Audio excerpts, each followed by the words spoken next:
我们绝不会坐视中国人民的正当权益被剥夺，绝不会坐视国际经贸规则和多边贸易体制被破坏。如果美方执意打关税战、贸易战，中方必将奉陪到底。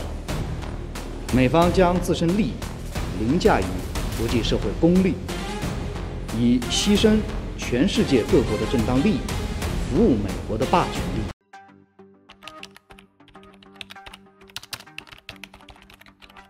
Akhir-akhir ini dunia dagang tuh lagi panas. Bukan cuma soal harga tapi juga soal tarif alias pajak masuk barang antar negara. Kalau negara A melindungi produk dalam negerinya, biasanya dia menaikin tarif buat produk impor. Tujuannya biar produk luar jadi mahal. Jadi orang lebih milih beli produk lokal. Nah, pemain utama dalam urusan beginian adalah Amerika Serikat. Dari zaman Joe Biden terus dilanjutkan sama Donald Trump, Amerika makin agresif. Apa-apa dikasih tarif tinggi. Cina, Eropa, bahkan negara berkembang kayak kita semua pernah kena tarif. Hampir semua negara kalau dikasih tarif sama Amerika itu diem atau paling kirim surat protes, lobby-lobby aja. Tapi ada satu negara yang beda, yaitu Cina. Cina tuh dikenal dengan ekonominya yang sangat bagus. Mereka kalau dikasih tarif pasti akan balas. Ini bukan cuma soal gengsi, tapi soal mempertahankan posisi ekonomi mereka di dunia.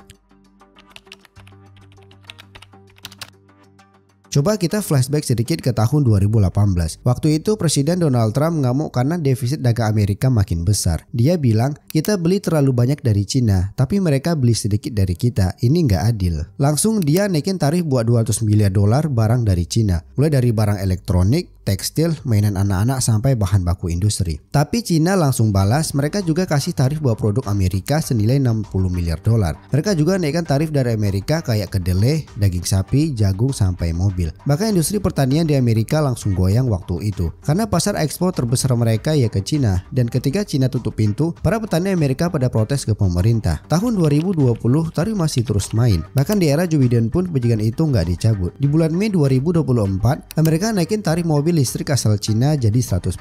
Alasannya sih biar nggak ada dumping harga. Katanya produk Cina terlalu murah karena disubsidi pemerintahnya. Tapi Cina langsung jawab, kami akan ambil tindakan tegas dan langkah balasan kalau diskriminasi tarif ini terus dilakukan. Gak pakai diplomasi panjang, gak pura-pura sabar atau lobby. Cina tahu kalau mereka diam mereka bakal diinjak. Amerika tuh pinter mainin aturan. Mereka jarang langsung terang-terangan bilang kami gak suka produk negara kalian. Biasanya mereka kasih alasan yang kelihatan keren, kayak lingkungan, hak asasi manusia, standar kesehatan, atau bilang produk kalian gak transparan. Padahal dibalik semua itu tujuannya cuma satu, yaitu lindungi produk mereka sendiri. Misal di tahun 2023 Amerika ban sawit dari beberapa perusahaan Indonesia. Alasannya katanya soal indikasi kerja paksa, tapi datanya dari mana? Nggak jelas. Lucunya minyak nabati buatan mereka kayak minyak kedelai dan minyak jagung nggak kena aturan seribet itu. Padahal dua-duanya punya jejak lingkungan yang besar juga. Bahkan dalam beberapa kasus lebih buruk dari sawit. Dan yang lebih ngeselin adalah pas mereka naikin tarif atau blok impor, langsung keluar aturan baru langsung berlaku. Kayak waktu naikin tarif solar panel dari Cina, waktu naikin pajak buat baja dan aluminium dari Eropa. Amerika selalu mulai duluan. Tapi pas dibalas mereka marah, bilang itu tindakan tidak adil padahal mereka sendiri yang mulai duluan.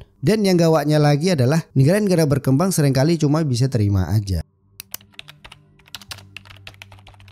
Nah ini dia Indonesia. Tiap kali sawit kita diganggu, yang dilakukan pemerintah biasanya kirim surat ke pemerintah negara yang nyerang, ajukan gugatan ke WTO atau lobby sana sini lewat jalur diplomatik. Kayak waktu kita digugat Uni Eropa soal Renewable Energy Directive. Kita ajukan keberatan dan akhirnya menang sebagian di WTO. Tapi prosesnya tuh lama banget, bisa makan waktu 3-5 tahun cuma buat satu kasus. Sementara selama proses itu berjalan, kerugian ekspor udah triliunan rupiah. Terus pas Amerika mulai naikin tarif dan inspeksi ketat buat sawit dari Indonesia tahun 2024. Reaksi kita masih sama, kami akan klarifikasi melalui KBRI. Kami akan pastikan tak ada pelanggaran HAM, kami mengajak berdialog. Ya emang sih bagus, sopan, diplomatis, tapi kadang perlu juga nunjukin taring. Contoh kecil, kenapa nggak naikin tarif buat barang-barang Amerika juga? Atau batasi impor kedelai dari mereka. Minimal ada pressure balik, biar mereka mikir dua kali sebelum ganggu pasar kita. Karena jujur aja, kalau kita cuma main aman dan diem aja, ya kita bakal terus-terusan jadi sasaran empuk di peta dagang global. Sawit itu tulang punggung ekonomi Indonesia. Setiap tahun ekspor sawit nyumbang lebih dari 500 triliun rupiah buat negara. Tapi juga ke negara di Afrika, Timur Tengah, dan Amerika Latin. Semua mereka pakai produk sawit kita. Lebih dari 17 juta orang di Indonesia menggantungkan hidupnya dari industri sawit. Tapi sayangnya saat sawit kita ditekan, negara ini malah kayak bingung harus gimana. Bukannya menunjukkan kekuatan, kita malah lebih sering minta pengertian dari negara lain. Padahal kalau dipikir-pikir, kita ini raja sawit dunia. Bayangin kalau kita nekan pasokan atau arahkan ekspor ke negara-negara baru yang lebih ramah sawit, negara-negara barat itu pasti akan kena efeknya. Kita bisa juga buka pasar baru ke Arab Saudi, Nigeria, Pakistan, dan Brazil. Jadi kenapa harus nunduk terus sama tekanan tarif?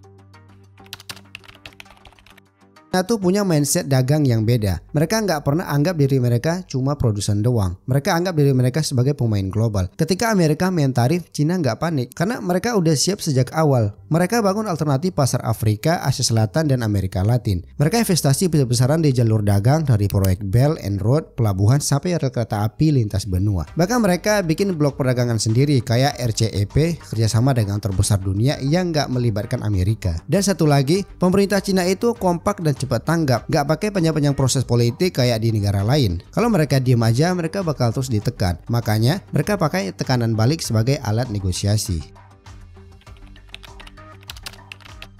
Negara-negara lain tuh pelan-pelan mulai ngerti kalau terlalu nurut sama Amerika, ujung-ujungnya mereka cuma jadi pasar doang, bukan pemain. Contohnya India. Waktu sempat ribut sama Cina di perbatasan tahun 2020, mereka langsung ambil langkah ekonomi juga. Aplikasi-aplikasi Cina kayak TikTok, WeChat dilarang. Barang-barang dari Cina diperketat masuknya. Dan sekarang India makin gencar bangun industri lokal sendiri. Mereka bahkan naikin tarif buat produk-produk impor demi ngasih ruang buat produk dalam negeri. Turki, mereka sempat ribut juga sama Amerika soal kesenjataan dan sistem pertahanan. Apa yang dilakukan Turki? Bikin aliansi baru, kerjasama dagang sama negara lain termasuk Rusia dan Cina. Mereka nggak mau bergantung cuma ke barat. Brazil juga sekarang udah mulai hati-hati. Mereka tahu kalau terlalu buka keran buat produk impor bisa ngerusak petani lokal. Makanya mereka pasang tarif buat beberapa produk pangan dari luar termasuk jagung dan kedelai. Mereka mulai bangun sistem ekonomi yang mandiri. Kalau perlu pasang tarif, kalau perlu boikot, kalau perlu cari pasar baru. Ada beberapa negara Afrika juga yang udah mulai bangkit. Nigeria contohnya, udah mulai proteksi industri minyak kelapa sawit dan produk makanan lokal. Banyak dari negara itu sekarang justru melirik Indonesia sebagai mitra dagang. Tapi ironisnya kita sendiri malah terlalu fokus nyenengin pasar lama kayak Amerika dan Eropa yang justru sering bikin kita susah dengan aturan baru dan tarif. Jadi kalau negara itu aja bisa mulai lawat, kenapa kita masih bertahan? Kita bukan negara kecil. Ekonomi kita masuk 20 besar dunia. Kita penghasil sawit nomor 1 dunia, nikel nomor 1, dan punya cadangan energi dan pangan yang luar biasa. Tapi minimal kita berani tunjukkan kalau kita juga punya power. Kalau mereka naikin tarif, kita juga siap balas. Kalau mereka ancam produk kita juga bisa proteksi industri lokal kita.